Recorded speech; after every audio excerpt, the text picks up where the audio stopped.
all set to go. Welcome to this session.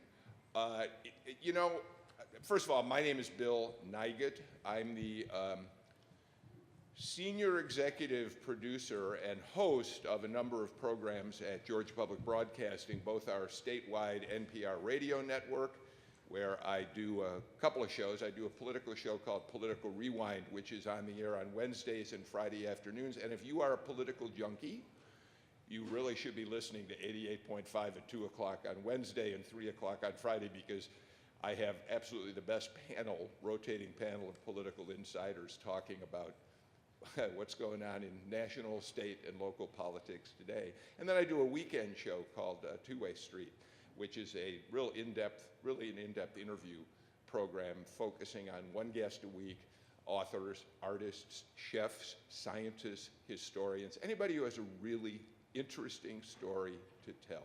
So I invite you to check out our shows and check out Georgia Public Broadcasting's 88.5 NPR station right here in Atlanta. All right, enough promotion. I am either the absolute worst person or the best person to do this panel, because I have never in my entire life balanced a checkbook. I just sort of arbitrarily spend money.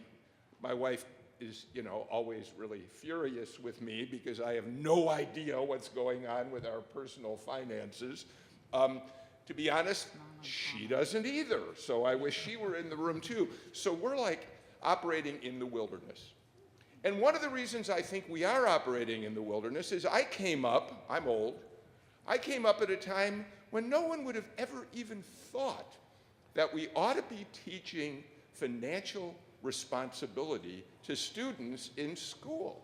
That would have been unheard of and something no one would have ever tried to do. So I'm probably the worst person because I'm a great example of why you need to learn this stuff, or I'm the best person because I'm going to learn a lot today. And I've got a great panel of people who are going to help talk about this subject. And at a certain point, I'd love to open it up for your questions. So let me introduce our panel today. Let me start with Amy Hennessy. She's the Director of Economic Education at the Federal Reserve Bank of Atlanta. She and the Fed provide programs in both economic and personal financial education aimed primarily at educators in the 6th Federal Reserve District, which covers all of Georgia, all of Alabama, all of Florida, central and east Tennessee, and central and southern Mississippi and Louisiana. Big territory. It is. I just learned something that we'll get to in a little while. Amy has a museum that you can... I'm the director of the museum. We have a monetary museum. You can come see where all of your cash that you handle is being processed. We are open Monday through Friday, 9 to 4 for walk-ins. And we do guided tours, many guided tours, 3 times a day. So if you're interested, check out the form, frbatlanta.org. We would love to have you come and check out the museum. You know, I've never been. I'd love to come to the museum. I will also say that getting inside that remarkable building would be just an exciting trip in itself. Yes, it is a beautiful building. You do go through a metal detector. Let me move on. Rod Batiste is on the far end. Rod, thank you for being here. Thank you. He's got more than 25 years of experience working in technology, corporate banking. He's part of a team of professionals at the State of Georgia Division of Investment Services, where he assists in managing pension assets for the teacher and employees of the state of Georgia. And he tells us that he has a particular passion for working with young people and families. He's been involved in volunteering for over 20 years with the Bank of America, Junior Achievement, and other organizations that help young people learn about the world, and in his case, about financial responsibility. That's correct. Mike Raymer is the Associate Director of the Georgia Council on Economic Education. He's responsible for developing and conducting K-12 workshops designed to facilitate the teaching of economics throughout the state of Georgia. Do I have to know anything about math to learn about economics? A little bit. Well, that's my disqualifier. Yes. As it is for many social studies teachers. So let's launch into this. And if I may, let me start with a very general question. And since I introduced you last, let me have you go first. Give us a snapshot of what the state of teaching financial responsibility, well, let me ask an even more basic question. What does it mean to teach financial responsibility to students? In the state of Georgia, financial responsibility and personal finance standards actually start in kindergarten, which surprises a lot of people. Georgia has something called the Georgia Performance Standards, and those are the standards that social studies teachers and other teachers are expected and required to teach. So at a very young age, students are being exposed to financial literacy concepts. Starting in kindergarten, they learn about work, earning income, what money looks like, and they start talking about making sound financial decisions. Wow. So much of what we try to convey with teachers in Georgia is to teach your kids to think rationally and think about costs and benefits of saving money, spending money, and how to budget. You mentioned budgeting earlier. Starting in 3rd grade, there's a specific standard that runs through the rest of 3rd through 12th grade, basically, where the teachers teach their students how to budget and how to save their income. And I think Georgia is sort of at the front of this nationally. There's a lot of states that don't have many personal finance standards at all. That's fascinating. Georgia's at the forefront. How did that happen? Well, Georgia, under the leadership of Dr. David Martin, sitting here in the front row, Right. Really advocated back in the late 70s, early 80s for the creation of a state mandated course. And I think the model is based on not only do you have to have the standards, and you need the standards K through 12, but you have to have testing attached to the standards, and that has been instituted, grades third grade, 5th grade, 8th grade, and then with the state mandated course in economics. But then you also have to provide the training and the support for the educators so that they are prepared and equipped, provide the resources and the training to equip them. I think that that's a really important point to make here, Rod. You have state mandated standards now, but how are we, when did those start, those standards, basically? I'm not exactly sure when the standards started. Do we know how long they've been in place? Okay, never mind that. We do. Yeah. Oh, okay. They've been in place since the 70s.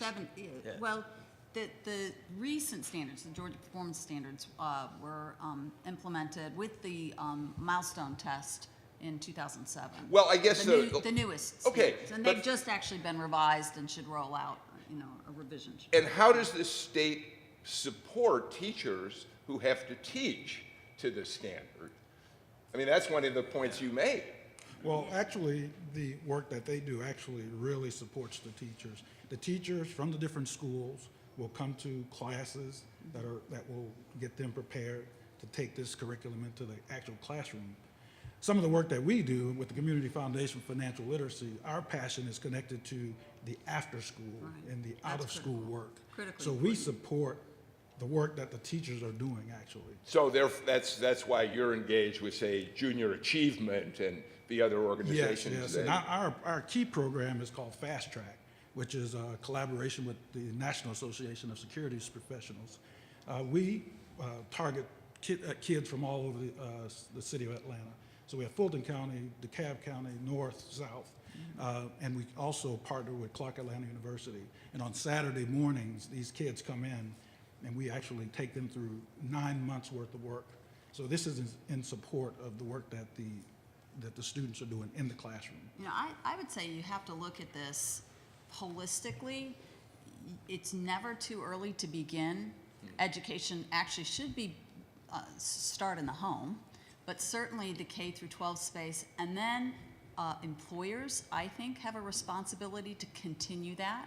And then there needs to be work in the communities. We've been working closely with the Cfpb and Fdic. The Cfpb has Does everybody know these initials? Because I don't, and I want to stop. So the Consumer Financial Protection Bureau, which was created as a result of the Wall Street Reform Act, Dodd-Frank Act, that was passed in 2010. But they have a libraries initiative, and speaking to your point, so you work with the kids, You work at, once they've become an employee and provide the support, and then through libraries, you reach out to the community and you provide the resources for individuals to access those resources, and we do trainings for librarians and so forth so that they can deliver programs. You know, so I look at it as a holistic Sure, approach. sure. And And actually, the work that the nonprofits are doing, we work closely with a number of those nonprofits. that's correct. Amy and I work together on some things. Our organization partners with other nonprofits in the city in one program, which is a national program, the Money Smart Week, which originated At the out of Chicago Fed. Fed. Yes, that's Chicago correct. Fed. And so about 3 years ago, we started here. Amy was very instrumental in making sure that we had the resources to get it off the ground here. But it really was a grassroots movement. It was. Lockett and Venus folks- Lockett at Urban across. Asset Builders, our organization, and a number of others got together, and the Fed stepped in and allowed us to house some of the activities at the Fed. It's a grassroots movement. We actually work in the libraries. Other organizations can, during this Money Smart Week, create programmatic things at libraries near their location, at the schools where they are, and we calculate and tabulate how many people we're touching with this within this 1 or 2 week period. And again, these are programs designed, it's delivered in April, which is Financial Literacy Month, and it's designed for all ages. That's right. For children, for parents to do with their kids, for adults in terms of retirement planning and so forth. There's actually been a connection with the certified financial planners and some of the pro bono work they do through their foundation in providing opportunities for low and moderate income folks to get access to some planning sessions. that Let me otherwise they might get not. you into the conversation. Why don't you go ahead and bounce off of what you're hearing here? Yeah, what we do at the Georgia Council, imagine if all of you right now are fourth grade teachers and you're given the standards, and in the standards you have to teach personal finance to your fourth graders. Maybe you have a history background, you don't have a lot of financial planning in your history. So what you can do is you come to one of our workshops, and it's a full day workshop, and what we're going to do is we're going to actually walk through a number of lesson plans designed specifically to teach the standards at your grade level, so that the next day you can go back with your students and actually present that lesson to your students. And for a teacher, that's a ginormous time saver. Amy and I are both former teachers. Having lesson plans that work given to you and actually demonstrated in front of you, it's a huge leg up, because you can go back and do the lesson with your students. You've seen it the day before with adults, you know how it works. And last year we did 125 workshops for more than about 2,500 teachers all across Georgia. About a third of those were personal finance workshops. And for the teachers and for the school systems, the big thing is we pay for their substitute teacher. Because if you go to your principal and say, I need to go to a workshop on Tuesday and miss a full day of school, they're probably going to say no, unless you tell them, well, the organization is going to pay for my sub. The school systems just don't have the money for that. Yeah. So we'll pay for the sub, we provide lunch, and we give you actual materials that you walk out the door with that you've seen in action.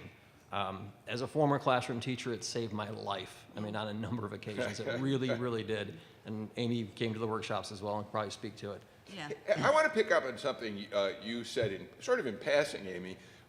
You said that employers need to be involved in Yes. this. What does that mean? Why do employers have to be involved? Well, I think first, right off the bat, depending on the skill set of your new hire, there needs to be an understanding of some of the basics in terms of what you should do with withholding with your paycheck, and if you're automatically opted into the benefit plan or the 401k plan, what that all means. You need to provide ongoing support to make sure that they understand how to allocate their assets, how to continually evaluate and assess every year. It should not be something that it's one and done and you wake up 20 years later and So you're talking now about this journey continues for adults absolutely in the workplace. Okay. And I think what we're doing, I know because I'm working with our folks in HR, we are very much aware that you've got to address the different demographics of your employees.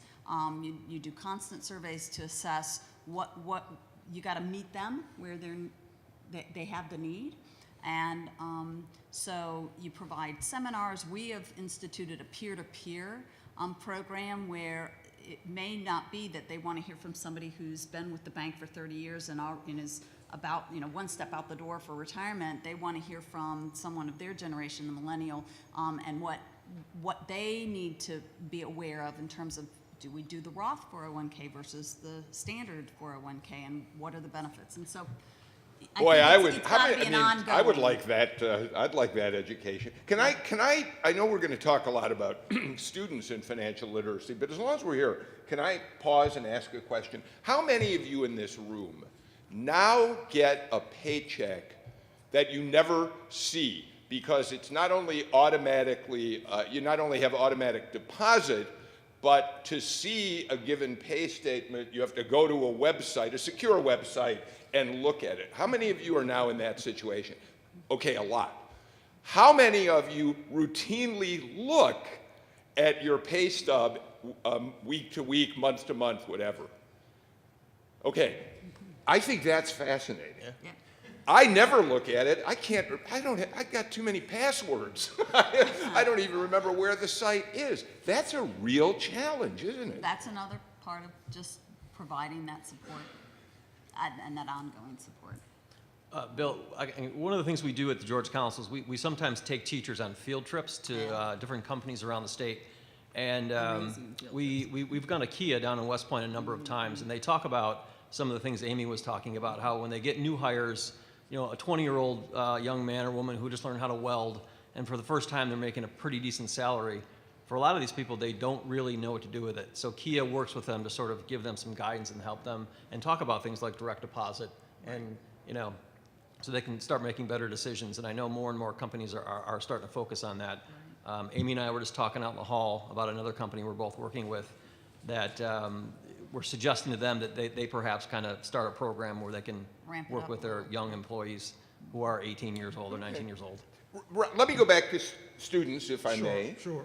Rod, you're seeing these kids in a very, what I assume is a little bit more relaxed environment, because these are after-school programs. correct. So the kids that you and your colleagues work with, they're not quite as on guard in terms of being in a classroom, That's right? correct. What do they say to you about the experience of learning things like, balancing a checkbook? What do they tell you about the financial? Yes, actually, when we bring them in, we do somewhat of a baseline to see who has a checking account or savings account.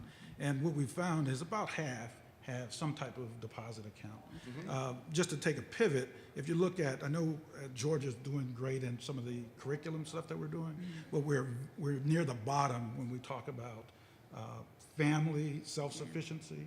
What does that personal mean, family self-sufficiency? Financial self-sufficiency. There's an organization, Cfpb, who they do an asset and opportunity research each year. Yeah. And this past year, I think Georgia was about 40, I think we were 49, 49. 48.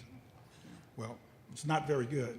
A number of items that they use, asset poor, asset poverty, economic inclusion, there's healthcare, there's a number of different things. It all rolls up into this one number. So we have a lot of work to do. So the work that you guys are doing is very great. Another piece of it is the policy side. So there are things like child savings account, where a child could be given an account at a very young age.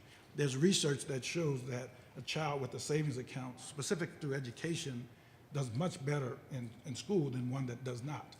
And which was really key, their little cognitive brain didn't understand that $500 couldn't pay for a college education, but they missed less days of school, they did better on math, there are a number of different things. So, how do we bring these types of products to low and moderate income families, inner city families?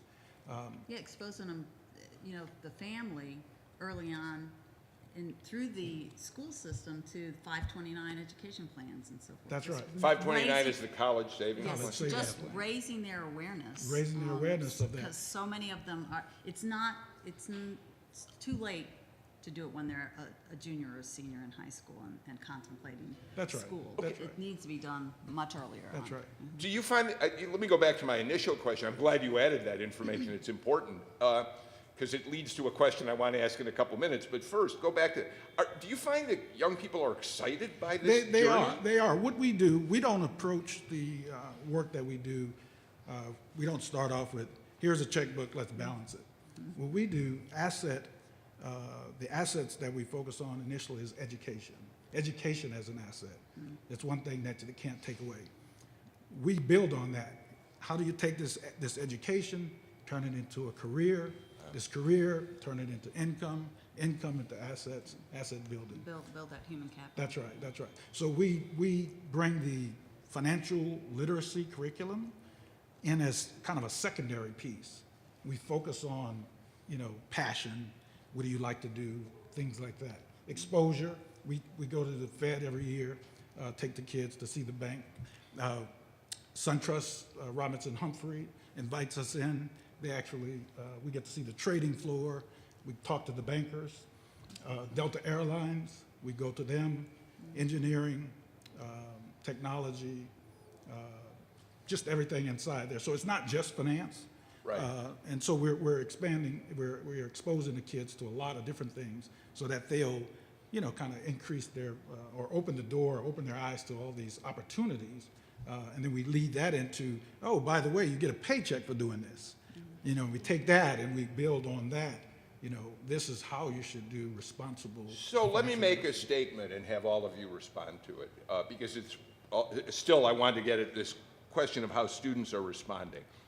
The more control I have over my personal finances, the more that I understand the larger picture, the more empowered I am as an individual, the stronger I feel about my place in the world. Are young people having that experience? I think so. I think, in my classroom when I was teaching, I'd try to convey, the more power you have, the more freedom you have. It'll allow you to do those things you want to do and travel and, do whatever you want to do as long as it's legal. It allows you to do that. And it starts with making sound financial decisions, which, again, they're learning from kindergarten. And a lot of the standards in personal finance talk about building your human capital. Like, how can I increase myself so that I'm more employable? Exactly. And I can fetch a higher wage from my employer down the road. Exactly. Okay, so go ahead. You want to speak to it. There's the knowledge gain, and then there's the behavioral modification piece. What does that mean? Well, You're attaching electrodes to their... Yeah. I'll say that a study came out. It was funded through a grant by FINRA last year. Done a board economist, one of the economists at the Board of Governors, and a woman, Dr. Carly Urban at Montana State, and they actually tracked 3 states that implemented a mandated course with standards with the curriculum. Georgia was one, Idaho, and Texas. And ultimately, the big finding, because they tied the implementation of the mandate in 2007 with the New York Fed's Equifax Consumer Credit Panel data. And what they found is that not so much within the first year of implementation, but by the 3rd year of implementation, there was very statistically significant gains in credit scores by those students who had gone through the course, as well as a drop in delinquency rates, Really? default rates, yes. And So it is empowering. So obviously, and there are few studies that back up that. It's difficult to have a longitudinal study to show the impact of the behavioral modification piece, but we feel as though that one kind of reinforces the efforts. All right, so let me ask a question that strikes me in an era in which we're dealing increasingly understanding income gap, the haves and have-nots. And let me start with you. As you get into areas of personal finance with public school students across the board, you're dealing with kids who come from obviously a wide variety of income, families with varying amounts of money. That can get pretty touchy, can't it? I mean, it's one thing to teach you. Somebody mentioned, well, Yes. planning a vacation or planning for college, a 529, and yet you're going to be dealing with students who are on a free lunch program and lucky if they are going to have a full meal at home when they get there. How do you deal with those income disparities in the way you teach?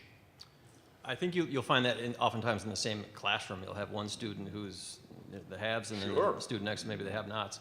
And I think the greatest challenge is that as a teacher of personal finance, you have to sort of be aware that student A might have been investing with their grandmother or father since day one. Student B's never really heard of the stock market game itself, or the stock market itself.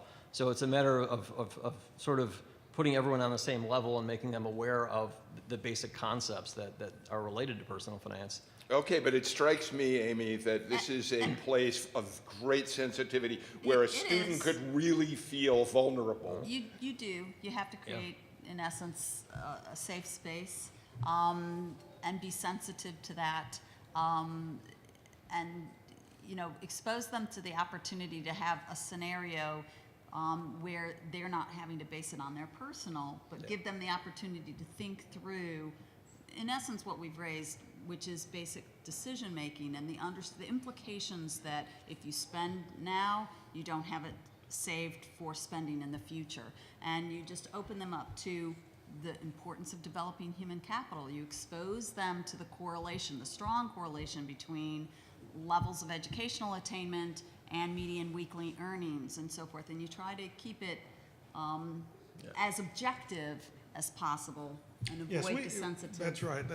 It's a sensitive piece. In our group, about 90% are from public schools, and about 80% are on free and reduced lunch. Several years back, we were giving certain types of take-home work or whatever, and there was one young lady that kept missing some of the work, and we found out that she didn't have a PC at home. She had to wait to get back to school to do some of the work because of, so it could be as simple as that, so we bring in, with support of our partners, free PCs to those that don't have. Well, Deirdre Cox. Yes. Yeah, and her work, she was with That's Brand right. Bank for Brand Bank, years, and yes. now is doing work with connecting community at Meadow Creek High School and at Central High School in Gwinnett.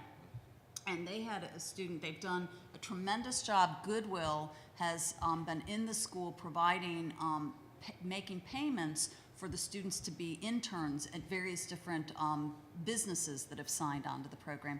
And they found this one student that has gone through the entire program and ultimately has actually been offered a job. And now I'm forgetting what the company is that he's been offered the job that he's interned with, but finally it's revealed that the whole time he's gone through this whole experience, he and his mother, they're homeless. Right.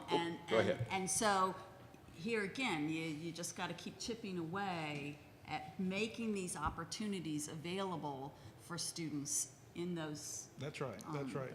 low and moderate income situations. One of our major programs that we sponsor at the Georgia Council, we have something called the stock market game. Any of your students, your own children, play the stock market game? We have a couple here. All right. It's not day trading. It's not day trading. Yes, the stock market game. If you're not familiar, It's day trading. it's a 10-week simulation where the students, and this kind of levels the playing field a little bit. The students are given a hypothetical $100,000 to invest in stocks, bonds, and mutual funds, and you're investing in real time. And it's open for 5th graders all the way through 12th graders. And at the end of the 10 weeks, we sort of crown the champion, whoever's created the most wealth out of the $100,000. And we do it twice a year, once in the spring, once in the fall. Last year, we had more than 19,000 students across the state play the game in more than 500 schools. And Amy mentioned the day trading thing. There are, critics say you're teaching these kids to be day traders in a 10-week period of time. What we do is we require the teachers who are going to be using this in the classrooms to come to a full-day workshop about personal finance and financial literacy, where we go over things like day trading, and we say, make sure you stress with your students that in the real world, you're not investing for 10 weeks, you're investing over the long haul. All right, I've got to, okay, so I'm afraid you've opened a door that I want to explore at least briefly. I've been following all the presidential campaigns and certainly paying attention to Bernie Sanders. I think if Bernie were here and heard you talking about getting students involved in the stock market game and investing, learning about being capitalists in the most energetic way possible, he might say, are we sure that's a valuable lesson to be teaching students? I think it is. I was recently in Cuba, so I would say yes. Yes, it is. It's pretty simple. It really is. But okay, does anybody else, if you think I'm way off base, just tell me and I'll move on. But it does strike me that you're now teaching you know. I hope just real quickly. Sure. Hopefully, what you're teaching is the importance of managing risk and preparing for your future. As well. So you just have to stress that you've got to be able to prepare for your future. Good answer. It is a door opener, an eye opener to how all this stuff works. Once they are gainfully employed, most will have 401ks. They'll have professionals Yes. doing the work for them. However, it's important that they understand. I take Get that it. point. And I think one other point, as a teacher, when I did this with my students, I taught about on the personal end, like, you know, you can create wealth for yourself, but also when you invest in stocks, what are you doing for companies? Like, that's creating wealth for the companies, and they can hire more workers. Well, So for me, it fits in the it's bigger all economy. part of the financial system. I mean, That's right. Okay. We can't function without. I don't want to dwell on it. It's the artery that keeps everything flowing in the economy. Let's, I see a hand, and I'd love to get you all engaged a little bit with the time we have left. Have you ever considered doing something like risk-adjusted returns so that you get people to think about that risk? Wait, would you ever consider something like, The winner of the 10 weeks is the highest return, which is really what we want people to focus on. Right.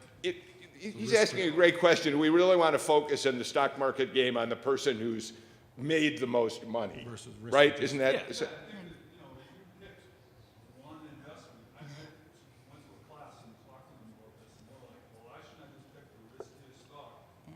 that I think Yeah. will go up the most? And I again, mean, I always taught about all the elements of risks. So, I mean, you expose them to everything. And again, in our workshops during the day, we talk about things like this, where it's, you know, don't go back and tell your kids this is just a game, it's a simulation. Yeah. And yeah, we're going to talk about risk. And in the standards specifically, there's a mention of risk versus reward. Well, So the teachers that are teaching the standards, they should be covering that. Inflation risk, I mean, all the different risks. You know. Anybody else want? Yeah. I'm interested, and I know Rod, worked with Rod in the past.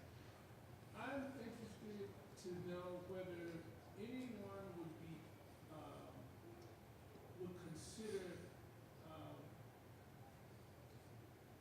joining to craft and model and working with some of the stuff that kind of Rod does, where you incentivize through benchmarks of achievement in the testing of these students, where you could create an opportunity where they get access to a portfolio of real money, where they can invest in stocks whose products they consume that would be in uniform gift and minor type situations. All right. I don't mean to cut you short, except I know that because we don't have microphones in the audience, a lot of people can't hear your question. So briefer is better. Do you want to try to address it? And who wants to address that and repeat basically what the Sure, well, the question was, I think he's opening the floor to see if there are any takers that would be interested in helping to create a model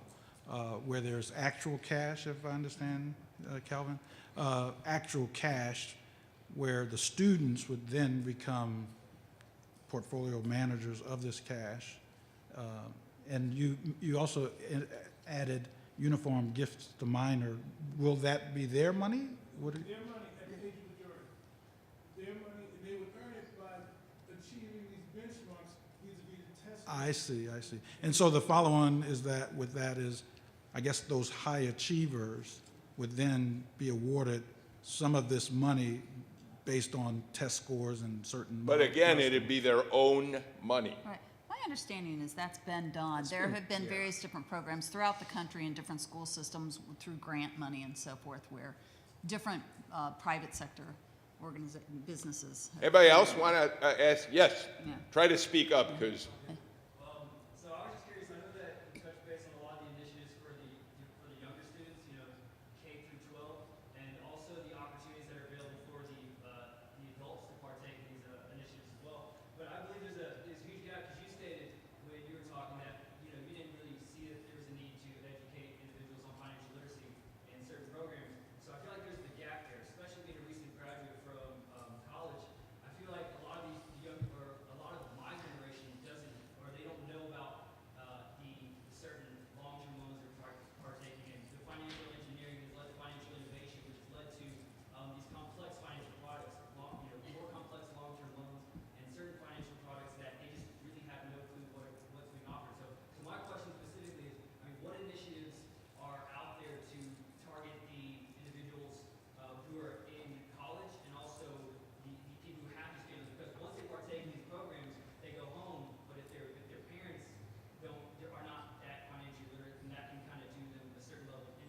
All right, Yes. ongoing programs, Sure. college students and the like. Sure. Actually, at the Community Foundation for Financial Literacy, we work with university students.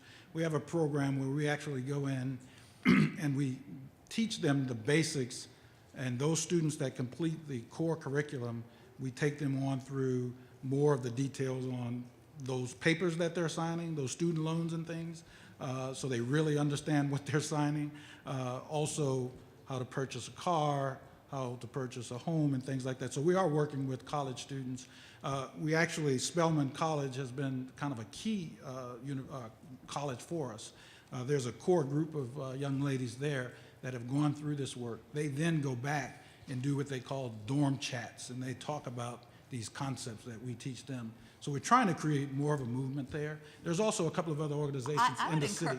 I would encourage you to join the Georgia Consortium on Personal Financial Literacy, because Nancy Schwartzmiller, who is the president of this consortium, brings together speakers on a regular basis throughout the year addressing these very issues. And it's a tremendous network where you would actually be connected to others that are, addressing, have similar questions and can provide some answers for you and some support. We host 4 of the meetings there here at the Fed, and then you're a founding member. The Atlanta Fed's a founding member. I really encourage you to check that out. I know specifically at UGA, there's a course. I know, Dr. Martin, your daughter was in this course. It's a required course, right? Freshman year? Yeah.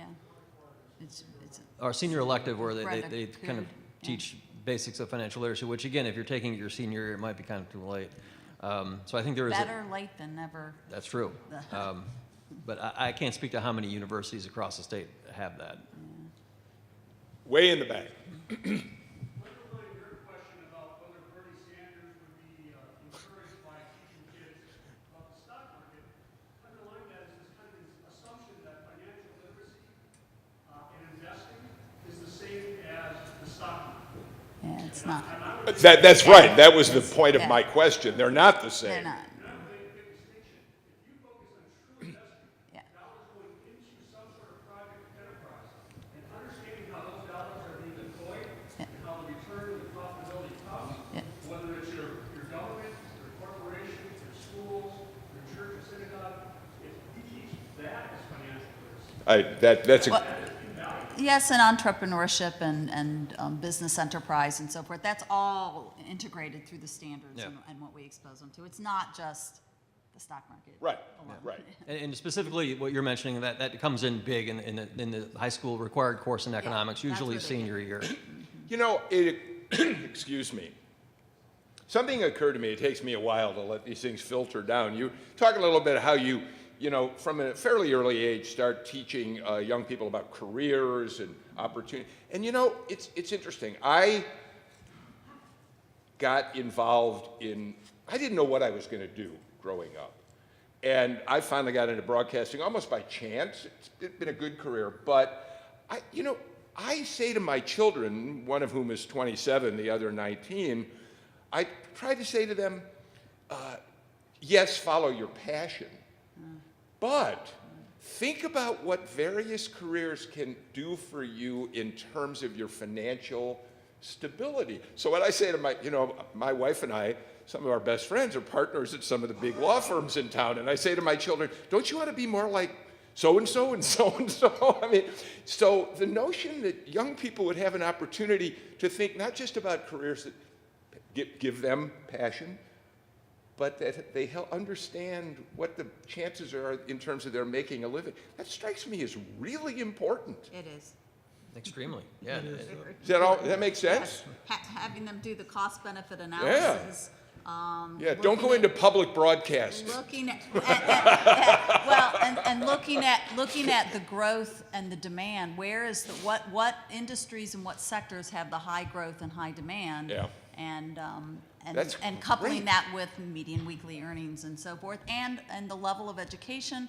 I mean, we all know that the student loan crisis is out of control. Right. And we have to start addressing that. So having Right. them weigh all of that is Yeah, critical. I mean, I have a 19-year-old who wants to be an actress. Oh, my God. Well, Bill, can I? Follow that real as an quick, avocation. she's in a great spot because they're filming movies Oh, left yeah, and right true. in Atlanta. I mean, True something that. like that. Yeah, true that. It really is. I Tell like her- your spin. Tell her to stay down, here. down where he lives, yeah. Piggyback on your stock market gain, the idea of a curriculum that's based in financial planning and going through the process of maybe a lifetime and making decisions to grow a net worth so that clients have, kids have basically have an idea to go through a semester to make financial decisions. Do they take a loan to buy the car? Do they buy a house over a lifetime? Invest in a Roth? Do 401k? Do things that are financial planning based as a project-based curriculum. Yeah. Teach them about those Right. decisions that they will come up upon, student loans. Yeah. Is there anything in the curriculum that's built to make that as a There is, yeah. In the high school course, it's specifically about planning for your financial future. And I encourage all of you at some point, go to georgiastandards.org and you can actually read the standards. But that's in there, and I know in my classroom, I was doing the 10-week stock market game simulation, but I also had projects where I would give my kids budgets, and they'd have to budget for a month, buy groceries, pay for diapers, all the kinds of things, invest money for the future. And that was a month-long project as I was doing other things. Huge eye-opener for kids, because they'd come in and say, like, Mr. Raymer, do you know that electricity costs money?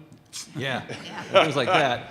So, But, making these budgets, getting yeah, these incomes, building these dollars, almost living a life through to say, hey, here's what things can look like. Sure. at 60 differently from different path choices that they make and kind of see it through as a net worth idea that includes investing. yeah.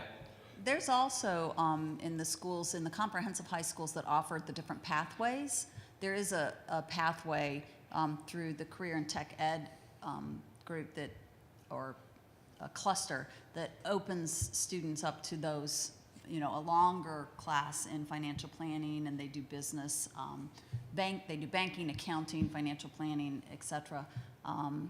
So you could check out those standards as well. And I encourage you to check out frbatlanta.org, because we have a project-based learning that goes through all of that. They do tax forms, they do balance sheets, they do auto loans in comparison, they do credit, et cetera. So it's, I think we encourage you to use it. The difficulty is when you're a senior, your future's a week from now. So you're never going to be 70, you're never going to be old.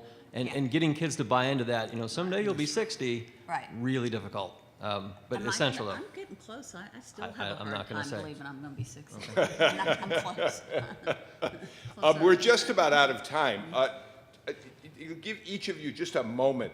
Amy, repeat the information about the museum, because I think that's so interesting.